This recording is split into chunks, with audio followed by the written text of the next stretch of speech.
Learning the top 10 of the Brachos Daf Nun, that's page 50. And I wanted to start with a joke or a insight, and it is regarding coffee. This is tea.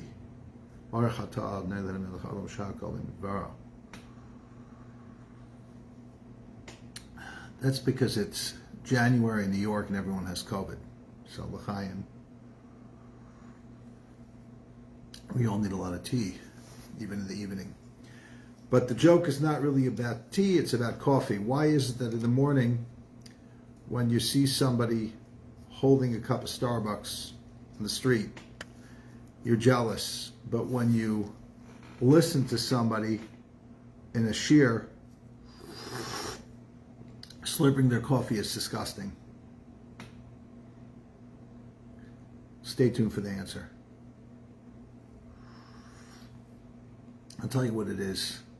That sound is only good if it's actually going into your mouth. If it's going into somebody else's mouth, it's disgusting, which tells us a lot about life in general. So let's keep it visual and not auditory when it comes to slurping. So we're now doing Daf 50. The top 10 teachings of Daf 50 are the following. One is Nivarech versus Brachot, two forms of blessing in the zimun, the call to invite participants in the Birchat Hamazon, what the significance of that is. The second one is the Gemara uses the word nakdanim. Nakdanim is a word for either perfectionist or dikdaks in a negative connotation, people who are overly overbearing on their religious friends and correct them when they don't necessarily need to be corrected. Is this a divine way of being, or is it just a bad habit? And we'll take a look at the Yerushalmi on that. The third one is a comment by the Talmud from the way a person makes the blessings. This is talking about, again, the zimun, the call to participate in the grace after meal. We can tell whether they're a Torah scholar or a bur. Bur is another word for an ignorant person. So we'll get into some of those details. Number 4 is when we're talking about a miracle, it doesn't need to say God's name because it's obvious it's coming from God. And some other analysis of the Talmud. Number 5, the fetus or the unborn child, depending on who you're asking, what state you're in, or which rabbi you talk to.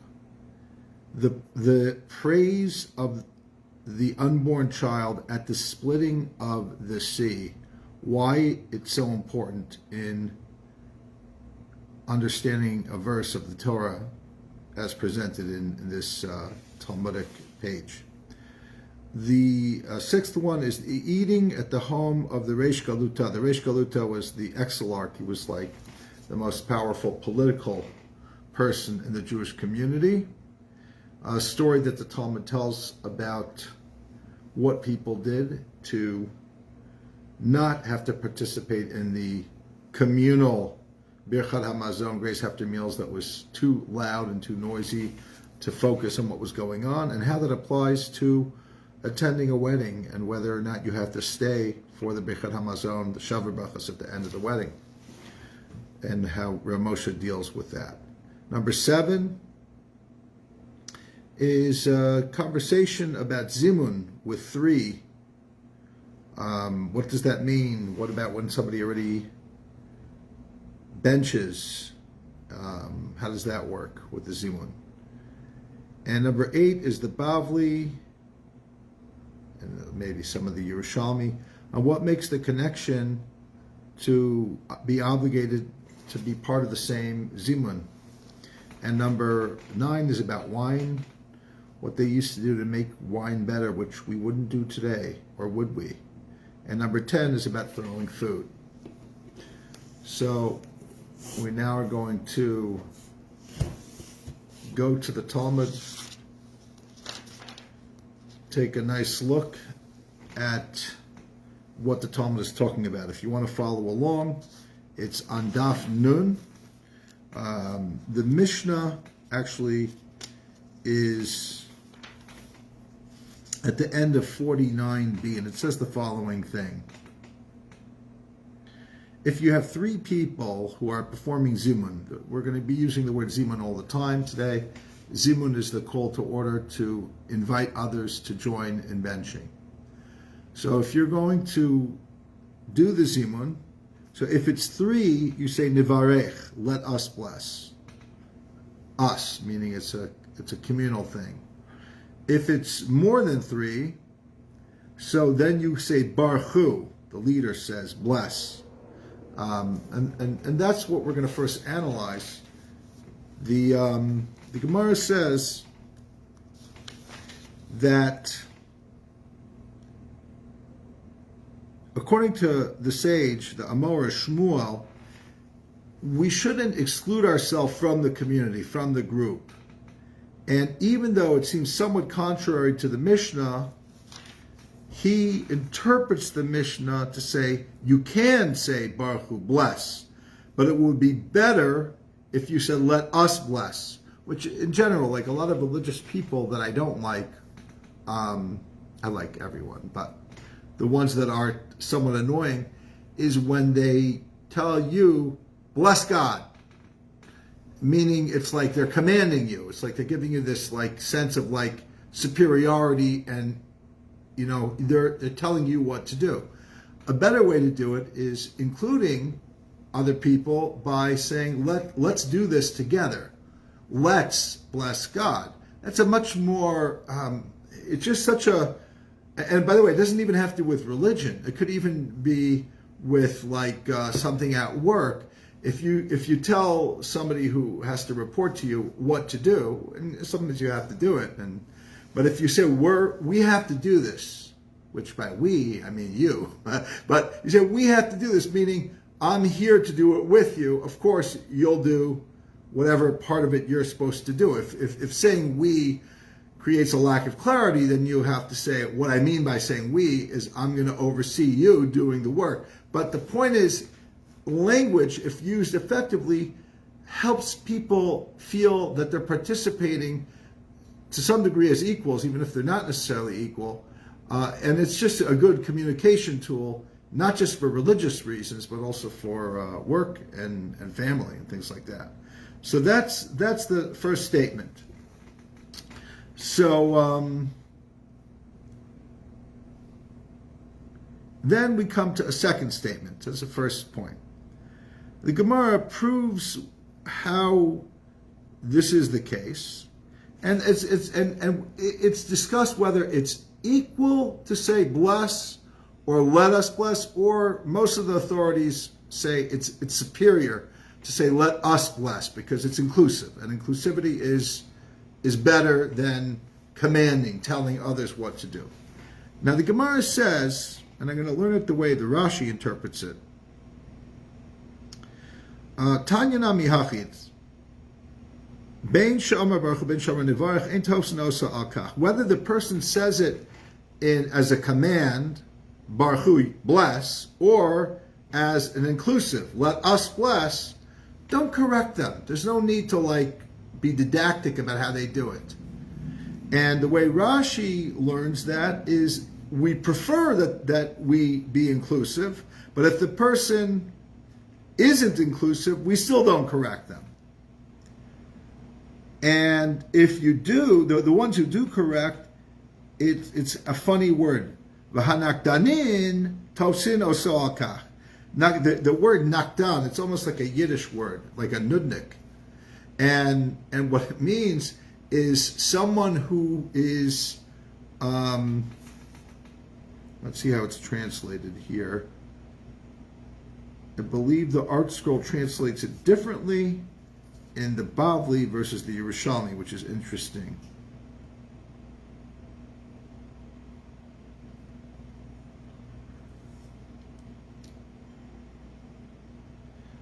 The Bavli translates it as the perfectionists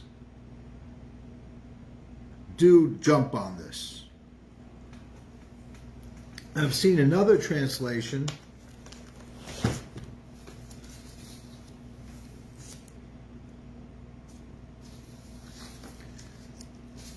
in other places. Let's see what the Yerushalmi says. I'm going to read a story from the Yerushalmi. Seems at face value to argue on our understanding the way the Bavli says it. A bunch of rabbis were sitting and eating, and it came time for one of the rabbis to lead the zimun. They would take a cup of wine, and he would recite the blessing. And he says, Nivarech, the way our Gemara says is preferable. And one of the other rabbis there, Reb Chia, says to him, why don't you say Baruch? Why don't you follow the straight interpretation of the Mishnah that says if you have more than 3 people, you're 4 and over, you say Baruch. So he says, no, we're not. It was taught in a brisa that basically sometimes explains a Mishnah or argues on a Mishnah. In this case, the Gemara wants to say it's explaining the Mishnah. That the brisa says whether you say Nevarech or Baruch, you don't pounce on the person concerning it. V'hanakdanin tosin osa akach. But so here the art scroll, it's the same art scroll, but it's a different translation. Fussy people, I guess they don't have the same guy doing everything. They have two different departments. The Yerushalmi and the Bavli, they might talk, but they're not talking all the time. The fussy people pounce on him concerning it. When Reb Zera heard that he was being called a fussy person, he got upset. He was distressed, since he considered Reb Yaakov to be calling him a fussy person. So the question is, there is 2 ways to learn the Bavli. The way that we just learned the Yerushalmi, which is don't be a nakdan, don't bother certain things in our liturgy. There's a slight preference, but it's not like you have to pounce on the person if they don't do it exactly that way. And that way we could reconcile the Bavli and the Yerushalmi. Assuming that Rashi was aware of the Yerushalmi, may very well have been aware of the Yerushalmi, and he chose to learn our Gemara differently, as saying the Nakdanim, the perfectionists make you say Nivarech. They make you say it the superior way, which is actually, interestingly enough, one of inclusivity. Let us thing. So that would be a machlokus between the Bavli and the Yerushalmi, according to Rashi.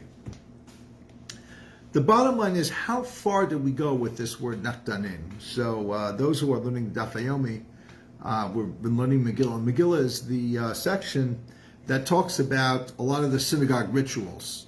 The Torah reading, the Torah portions, and some of the davening. Brachot, of course, is more famous for its association with the tefillah, but there's quite a bit of it in Megillah as well. And I don't know if they use the word nakdanim in Megillah. I don't believe they do.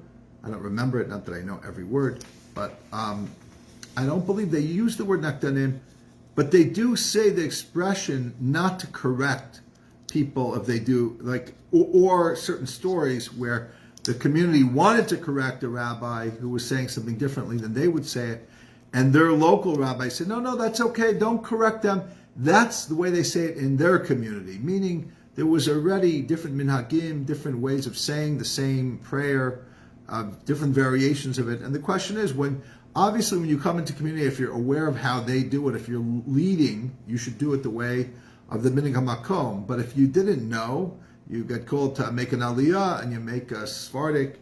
There's some additional things that some Sephardim say when they get an aliyah, and so on and so forth.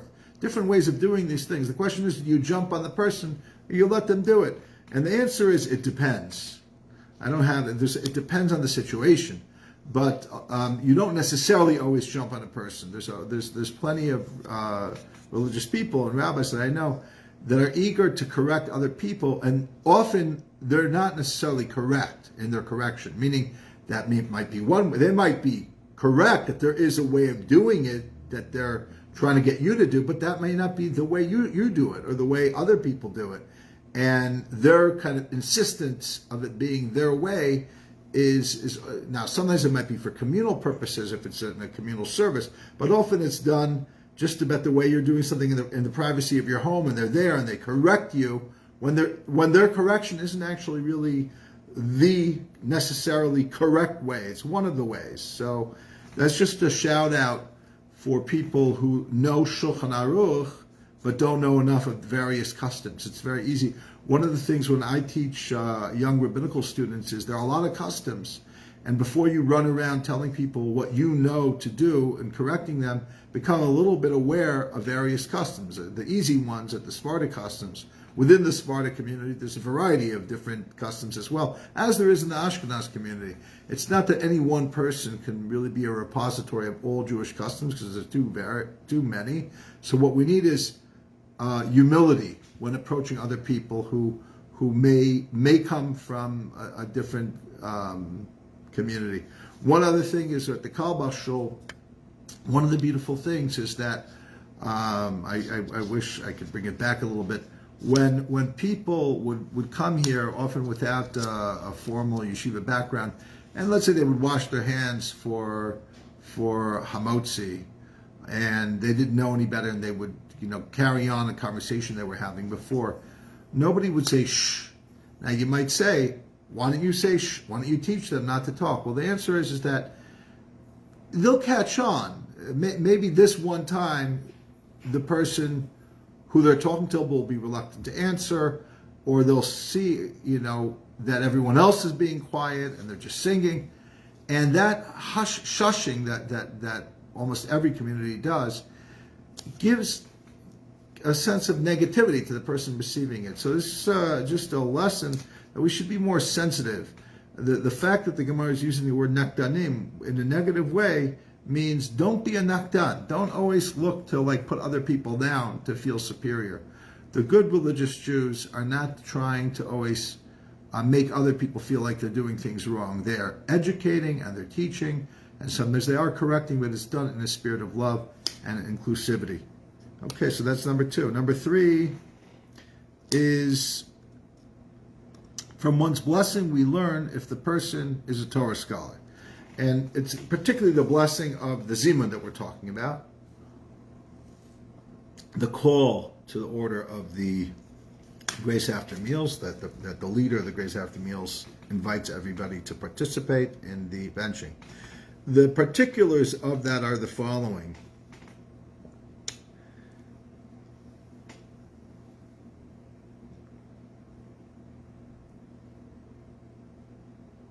From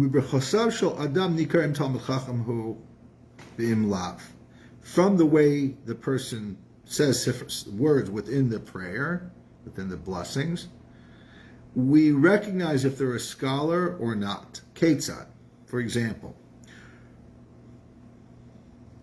Rebbe Omer, Uvetuvo Chayinu. When reciting the Zimun, the person says,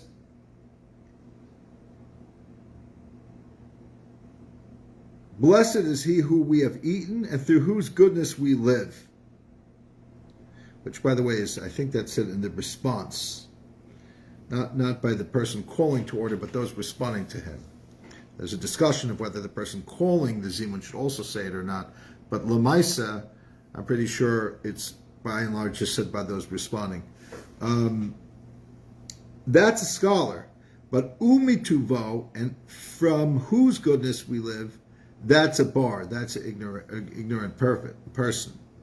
The commentaries explain that from his goodness we live is that God is giving us just a little bit of his goodness, but from is just from, a little bit, as opposed to and through. It doesn't limit it. That's one of the explanations. Actually, let's see.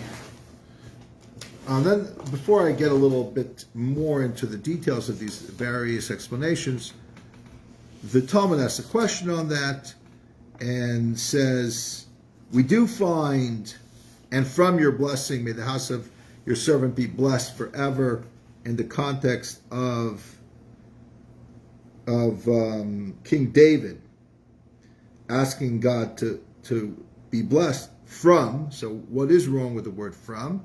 And the Gemara says, "She'ela shani." When you're asking for a blessing, it's okay to ask in little measures, not to ask always for the most. Although the Gemara then asks, we do find by asking, "Harchat picha va'amaleu," open your mouth widely, and God says, "I'll fill it," which means ask for a lot.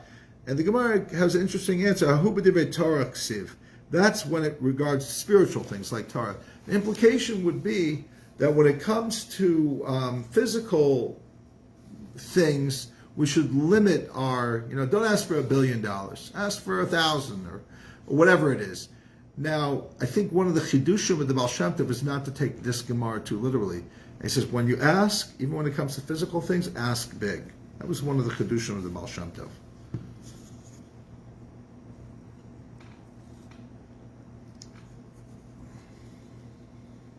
The Gemara continues and says, another teaching of Rabbi, same vein. B'tuvo chayinu, blessed is he of who we have eaten. That's a Torah scholar. But if we say, Ubituvo chayim, through his goodness they live, that's a bar, that's an ignorant person. And the reason for that is they live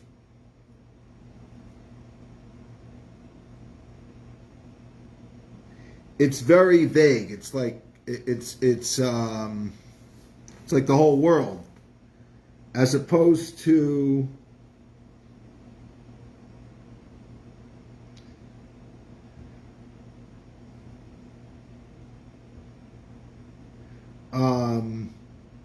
we live, it's like the people here. Like, of course, God is good to the whole world, but we're like now acknowledging the gift of the sustenance that God provided for those of us who are at the same table.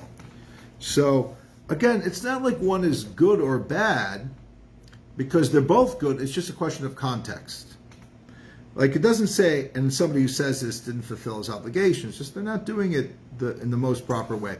Sometimes when you change the language, the liturgical language that the rabbis constructed, it's considered like you violated a certain kind of setup that's required, and you don't even fulfill your obligation. The rabbis kind of take it away from you. In these cases, it doesn't seem that you don't fulfill your obligation. So you're yotze, you don't necessarily have to say it again, but there's a subtle thing that you may not even understand what it is. And even the rabbis argue about what the exact meaning of these things are. So that's a little bit about number 3.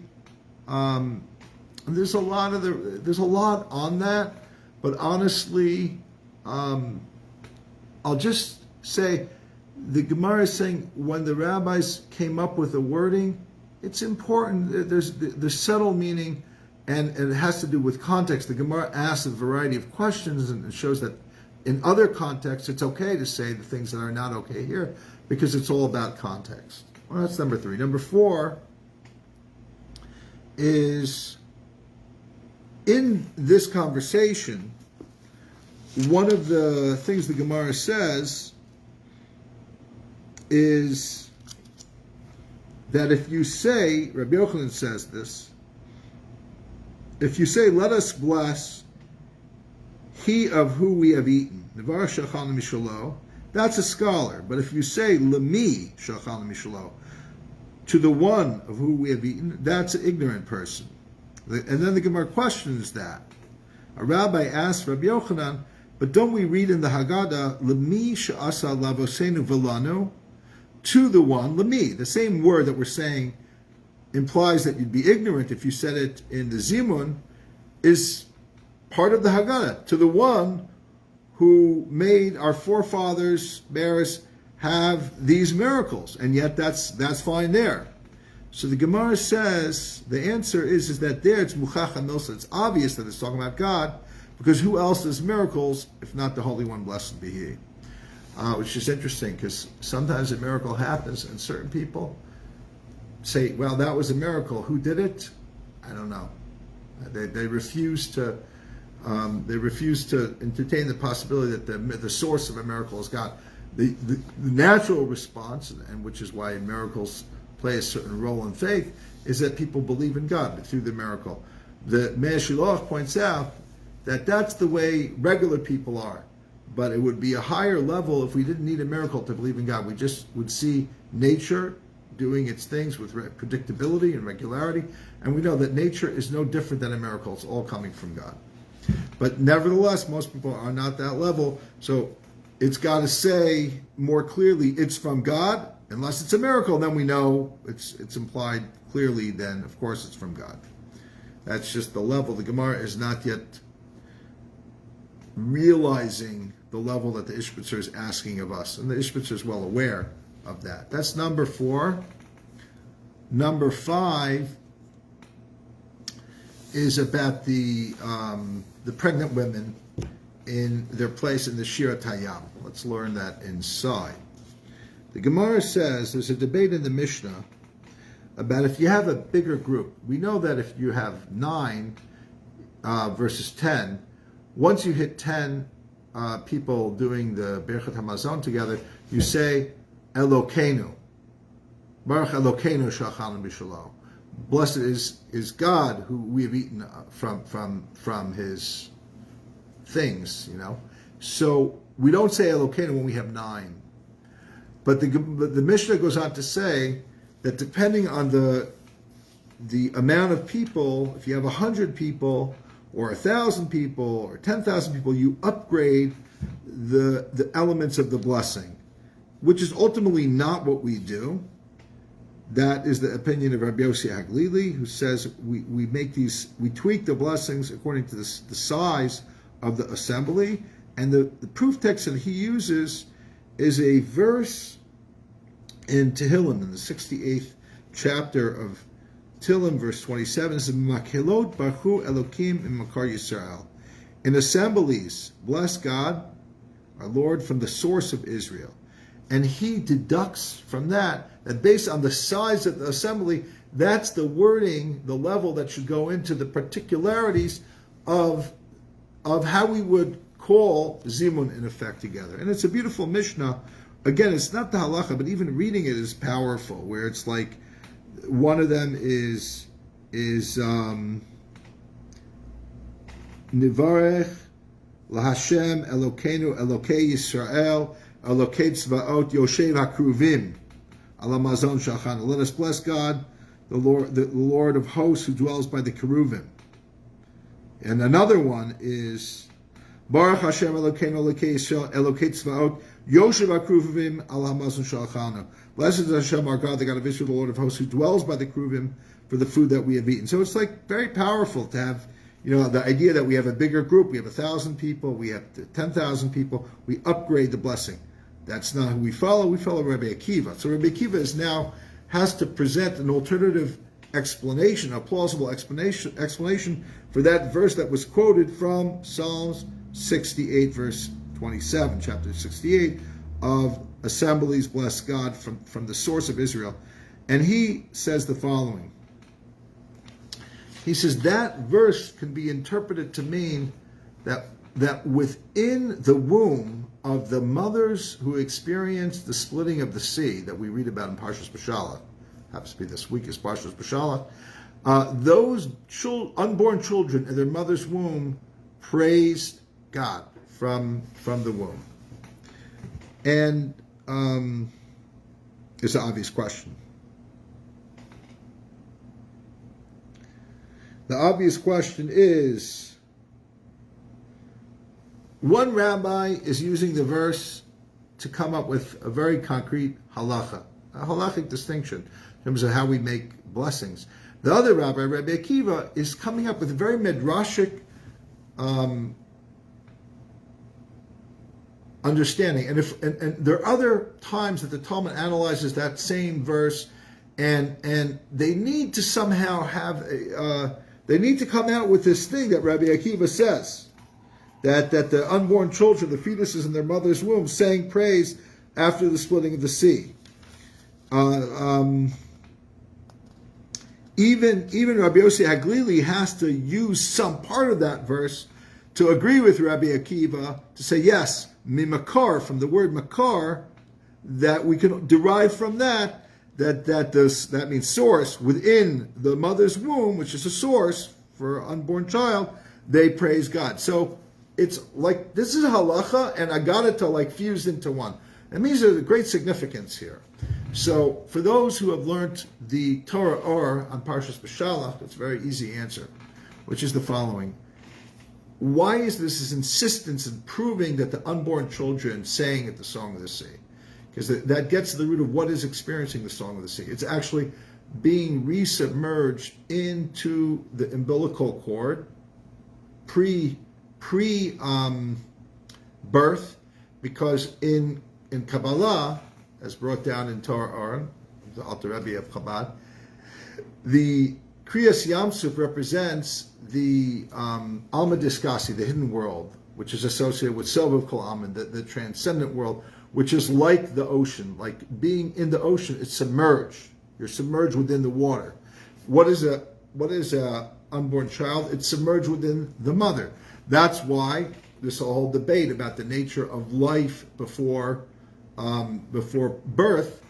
In halacha, it's a complicated debate. It's not like it's nothing. Anybody can get an abortion for any reason, or it's not like it's an actual life which has the same level of life as a biological born child. It has its unique status, and unfortunately, when there's complications, either physically danger to the mother or emotionally danger to the mother, rabbis are often saying, yes, under that circumstance you can have an abortion, but there's no wholesale thing like anybody for any reason you don't feel like having the child. Very few Orthodox rabbis are just giving a blank check to do that. So it's a very complex area. In the world right now, it's a very divisive area, because for many, let's say Catholics, it's just murder. And for many secular people, it's just like a choice, as if you're blowing your nose. It has very little, it's just not considered like anything at all. And anybody who would even suggest that you think about it is God forbid. If there would be a God forbid that you should have to think about such a thing. So it's a complex area, but we have a middle path. Judaism is a middle path where it's not actual life, it's potential life, and potential life also has something to be reckoned with. You don't just get rid of it with little reason to.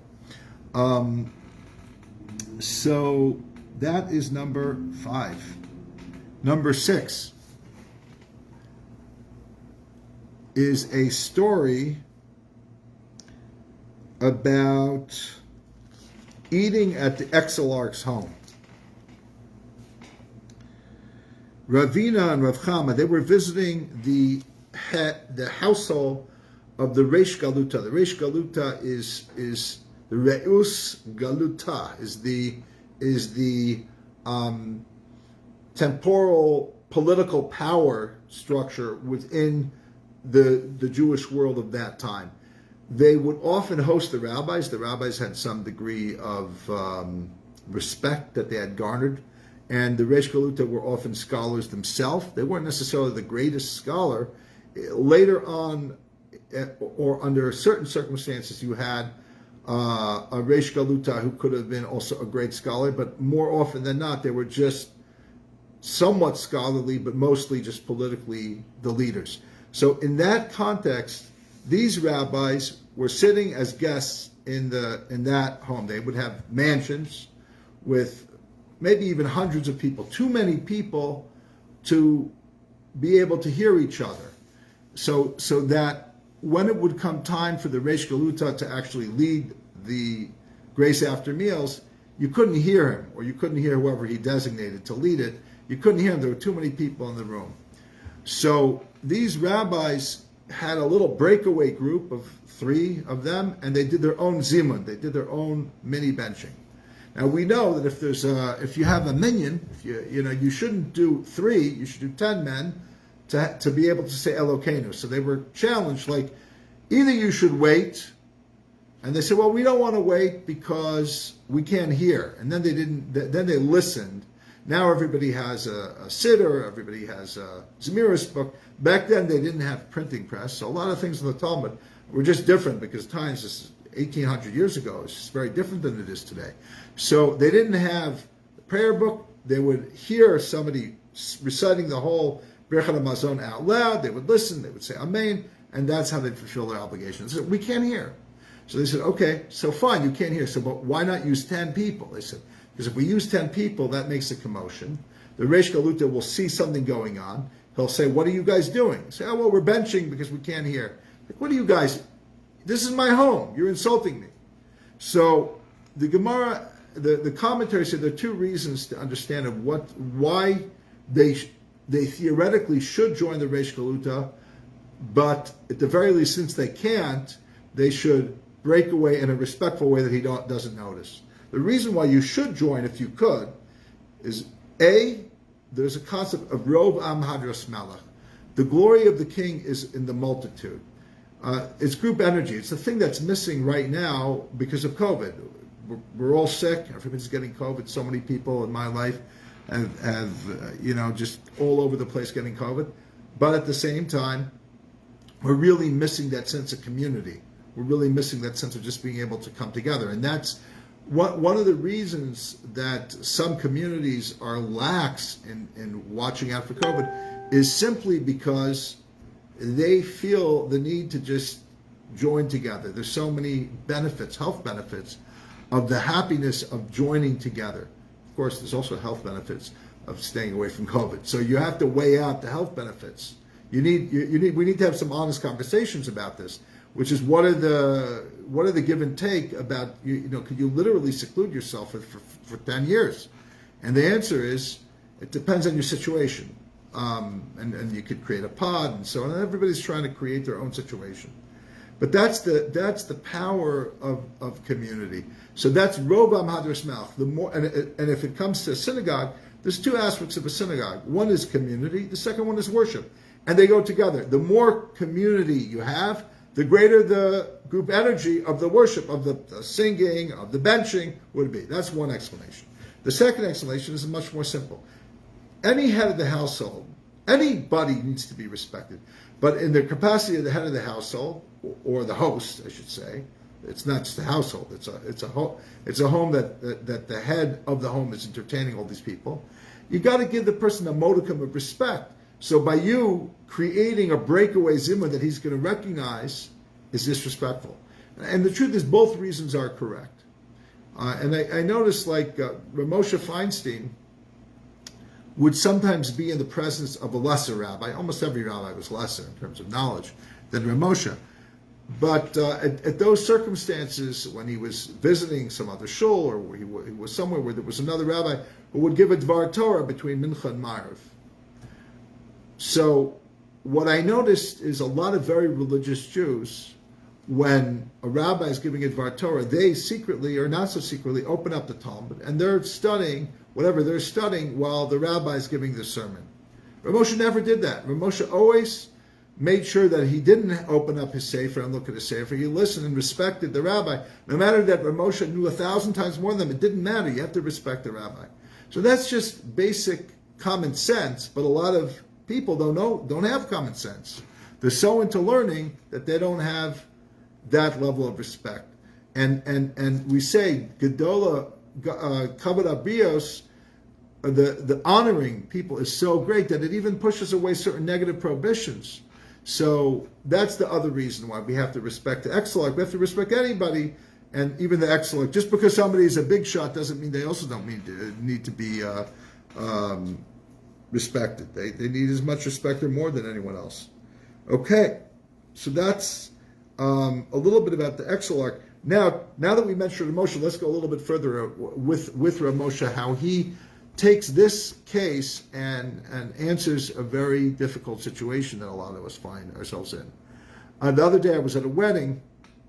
I came late, but I guess I paid for it because since I came so late, I missed the chuppah, and I came towards the end of the dinner. I said, you know what? The guy that drove me says, so we'll wait till the Shavuot. You know how long it took to get from the end of the dinner through the actual Shavuot? I'd say 2 hours almost. 2 hours. That means they already had served the first course. I had sat down when they were serving the main course, and it still took nearly 2 hours to get to the actual. They had dancing, they had more dancing, they had kumsitz. I don't know what they did. It took forever and ever. It took almost 2 hours. Now imagine if you were there for the smorgasbord. I had come 3 hours late. Imagine you come on time 3 hours earlier or 4 hours earlier. You literally would be there 6 hours. 6 hours. Who could be in a wedding 6 hours? The immediate family, okay, they want to be there 6 hours, 7 hours. That's very nice. Other people, they can't stay till 1 a.m. You came there at 5 o'clock or 5:30 and you're going to go 6 hours, 6, 7 hours. You can't do it. So a lot of people, they'll either do what I do, they'll come to the second shift because, I was part of the Shavuot, but I didn't get the chuppah. Other people will simply leave.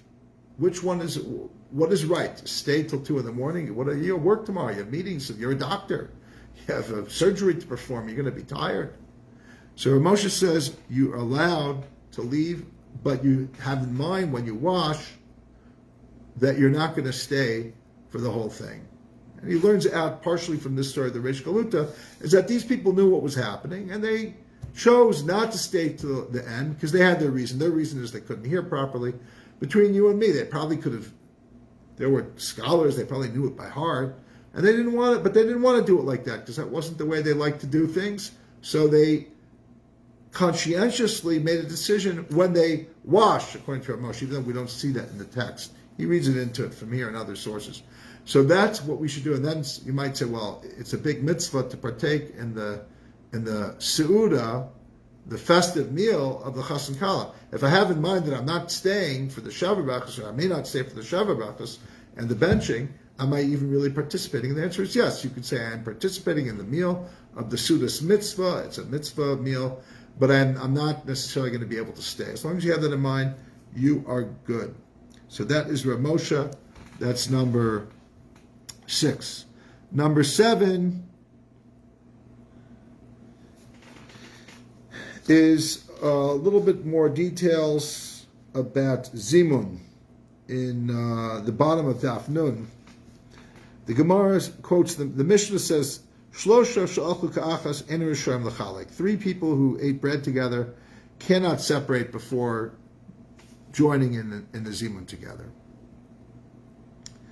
And the Gemara asks on the Mishnah, what is the Mishnah informing us that we don't already know? Which, by the way, in terms of a humor, imagine you said something and the guy talking to you said, what is it that you're saying that we don't already know? It's considered a little bit rude. But the Gemara has no problem saying that about the Mishnah. Ma'ika Mashalon, what's it telling us that we don't already know?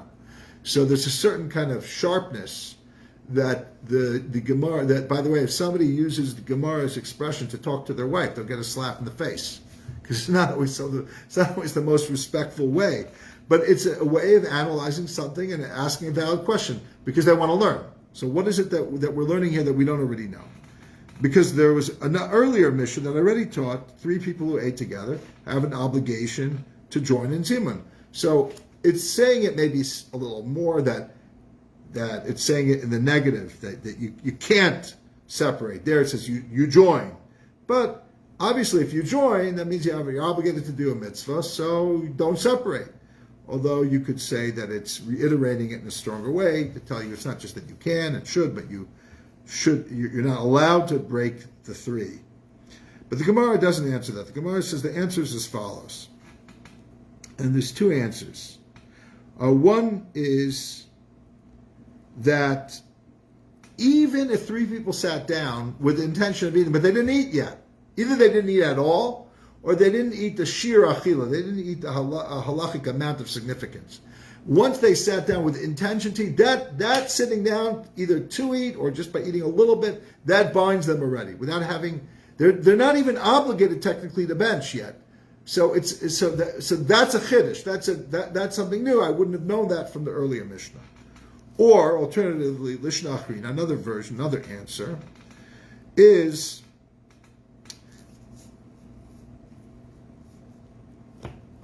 the three people didn't have one communal loaf or servings that were shared. They each were served not a bread basket, but an individual sandwich, let's say. They ate their sandwich. They brought their sandwiches in their lunchbox. They opened up their lunchboxes. So I might think by the very fact that they didn't have a communal meal because they didn't share with each other, it means three individuals there. They shared the table. They have something to do. They ate together at the same time. By the way, we'll talk about more in the next one about the idea of like what makes people in the same room be part of a group. Do you just, if anybody sits in the same room in a restaurant, do they automatically have to do zimun? We'll talk about that soon. But leave that aside. But here you've got three people eating out of their lunch boxes. Maybe that's not enough of a hitzarfut, of a combination to make it a shared meal, because it's not physically shared. Kamash Malan, the Mishnah is telling you, no. Three people ate, they have to join together in zimun. They can't separate from one another.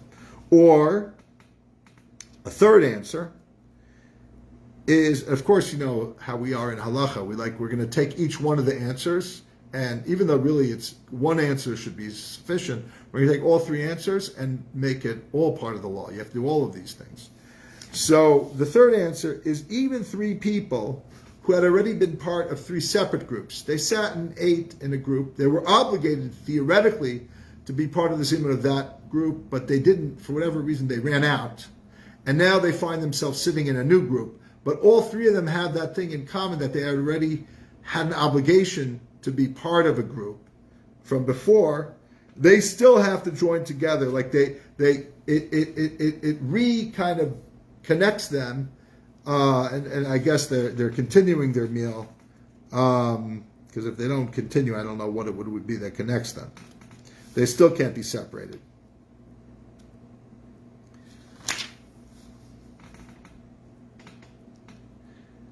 And the Gemara qualifies that by saying that's specifically about a situation where they weren't already in their respective earlier place part of a zimun, or a zimun wasn't done on their account in their earlier place. But if the joint zimun on account of them being counted as the third in the original place, then the zimun obligation flies away from them and it doesn't reappear. And the Gemara gives like an example of how that would work from some other halacha. Okay, so that's the Gemara about three opinions about what we're learning out from the Mishnah.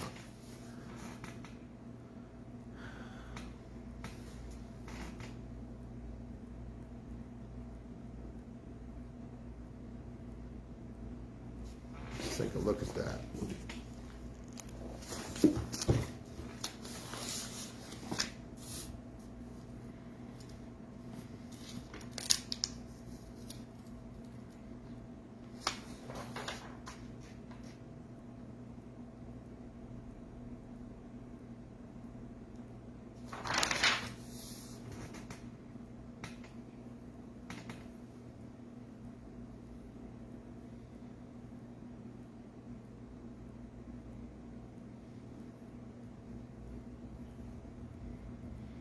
Okay, let's go to the next one.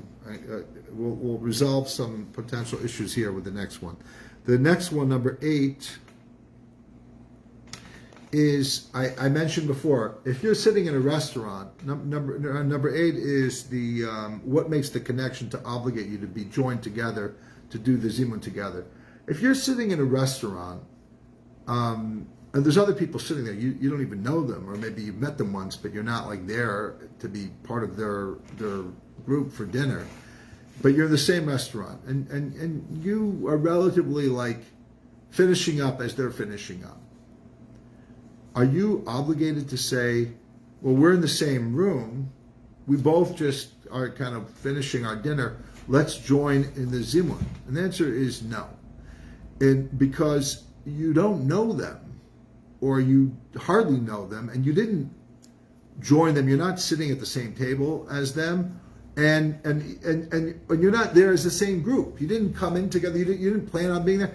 Now, what happens if you didn't make any plans and you actually saw somebody you know and they invited you to sit down and you sat down? That's different because you don't have to go in intending to meet the person. As long as you meet them, and when you meet them, you say, "Oh, let's eat together." That that ratzon, that desire to eat together, that creates his starfut. Starfut means a combination of different people having a shared meal. So the obligation of zimun really only kicks in when there's a shared meal. A shared meal does not mean just simply being under the same roof, and that's the halacha.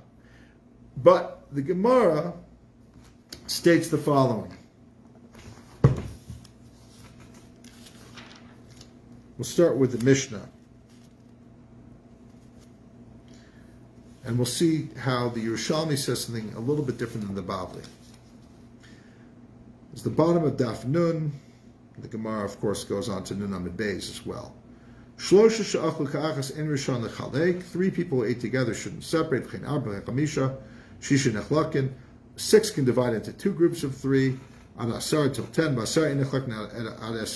10 shouldn't divide, because then you can't say Elokein until 20, and then they can divide into 2 groups. This is what we were really more concerned with. 2 groups that were eating in one house, but meaning it's a big house, so they're not sitting at the same table. When some members of one group can see some members of the other group, they combine for zimun. And when you first read this, it makes you think that people are sitting in a huge restaurant, and it's so big that there's a party of 20 here and a party of 20 are there, and 5 people of each of the parties can see each other. Well, do you have to obligate to mention it? Absolutely not. That would seem to be the case in the Mishnah. But if you're there, if there's 2 groups as part of the same party, let's say it's a birthday party, and it's a big restaurant, and you can't all sit on one long table. So 20 people are on this long table, and 20 people are on that long table, and only some of them can see each other. That's enough to combine that you can do the zimun together. But if not, each group does their own separate zimun. Now comes the Yerushalmi here. Yerushalmi says something very interesting.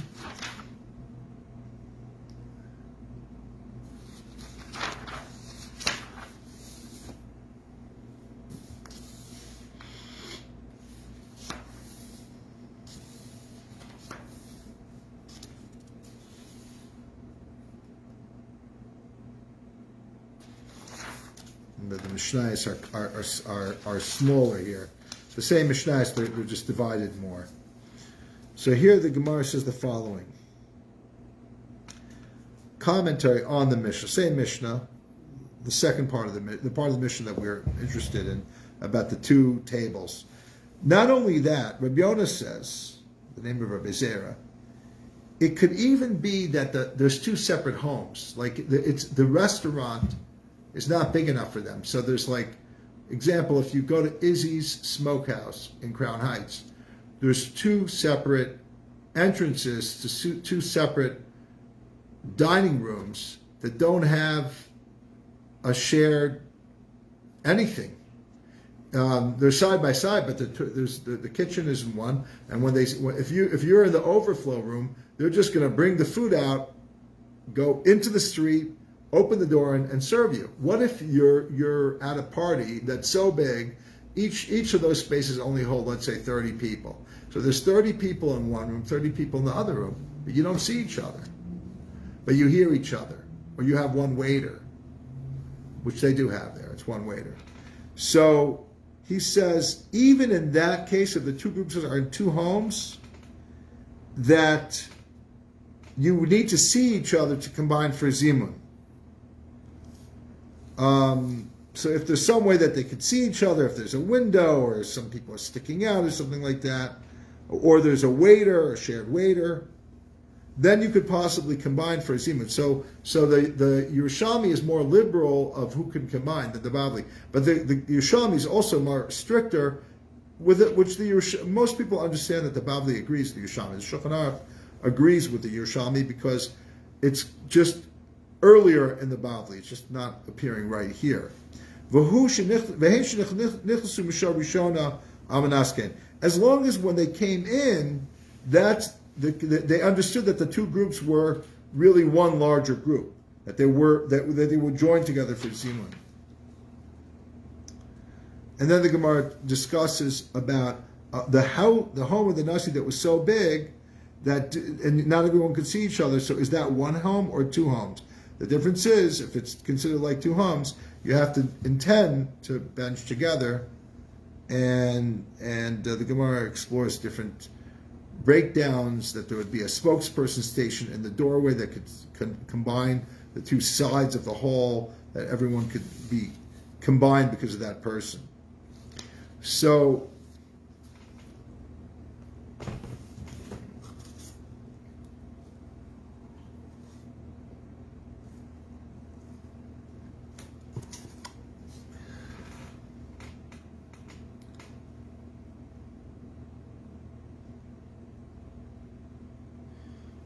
you have a few things.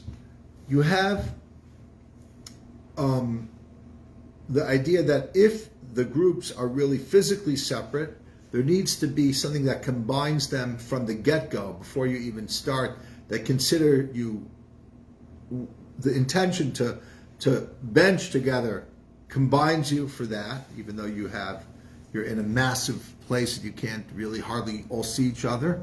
But there's somebody that combines you, so to speak. There's some people can see each other, or it's a different room or different house, but there's a window that you could see each other through the window, so to speak. But there needs to be a intention to go in like that, as opposed to when you meet at a restaurant. Let's say you both washed and you're both sitting at two separate tables, and at some point in the meal you're like, you know what? You come over to say hello, and next thing you know it, you're sitting down.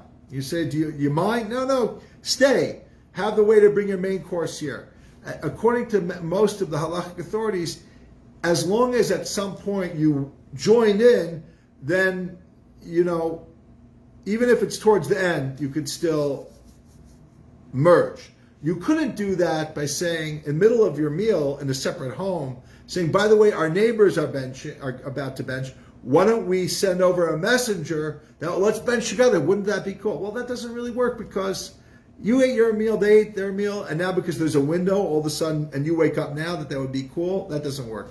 So it depends on the combination. What really is about this group dynamic and the physical architecture of togetherness and how that affects the zimun is like the psychology of what it is to combine, when based on how close you are in proximity and visually dictates how late in the game you could still be joined together versus how early you need to be joined together.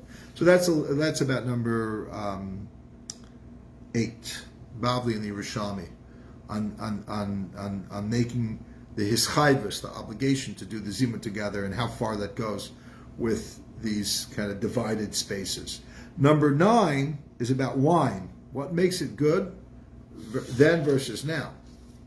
So the Gemara Daf Nun Amud Beis is the following.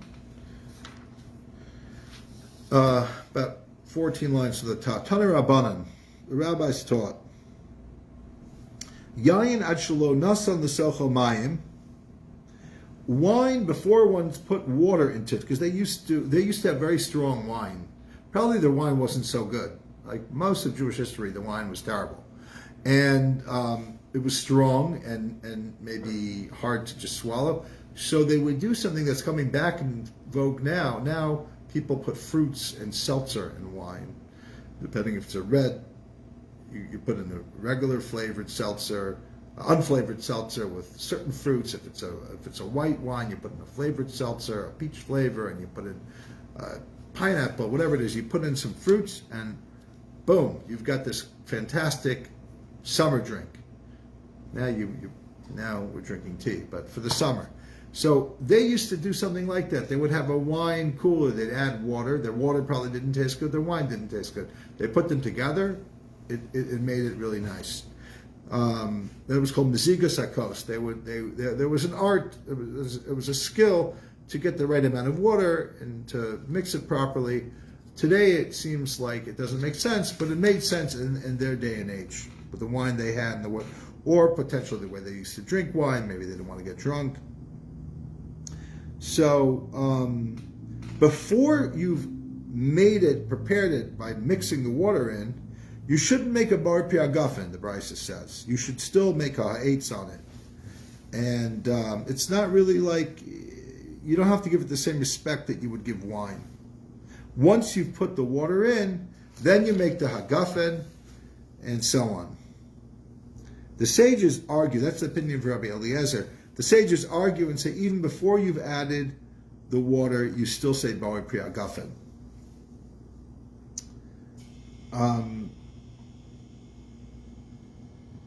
So it's so interesting today. Most people will be horrified to take a glass of wine and dilute it with 3/4 water, would be, or some equivalent of that, 2/3 or half, depending on different amounts of waters that would overwhelm the wine and make it pretty disgusting. But yet in that day, in that age, at that time, that's what they did. So there's more on that. And that's number 9. And number 10, as the Gemara continues towards the 50-yard line of Daf Nun Amud Beis, and says the following: There's 4 things that they've taught about bread. You don't put a piece of raw meat on bread, and you don't pass a full cup over the bread because they're both disgusting. They're going to ruin the bread. You don't throw the bread, and you don't support a plate with bread. So the Gemara says that there's a story where one rabbi took a portion of meat and threw it at another rabbi, not in his face, but on his plate. He didn't take a fork and place it gently on his plate. He went whoop, and the meat flew, hit its destination, landed on the plate, but it went into air. It didn't just go from fork to plate. And the Gemara says, like, even if nobody was injured other than the cow, there's a prohibition against throwing food. So the rabbi was challenged, said, well, that's talking about bread. You don't throw bread. The Gemara challenges that response and saying, there's another teaching that says, just like you don't throw bread, you don't throw food. So the rabbi responded once again and says, you don't throw bread, but you can throw food if it doesn't become disgusting. When can't you throw food? If by throwing it, it'll be ruined. So, for example, I could throw a candy, that's what we throw at a bar mitzvah boy, or at a ufra. If we throw candies, because it's a hard candy, they're not going to get ruined. But if we're going to start throwing bananas, it's going to be disgusting. That would be not permitted. And that's what the Gemara's answer is.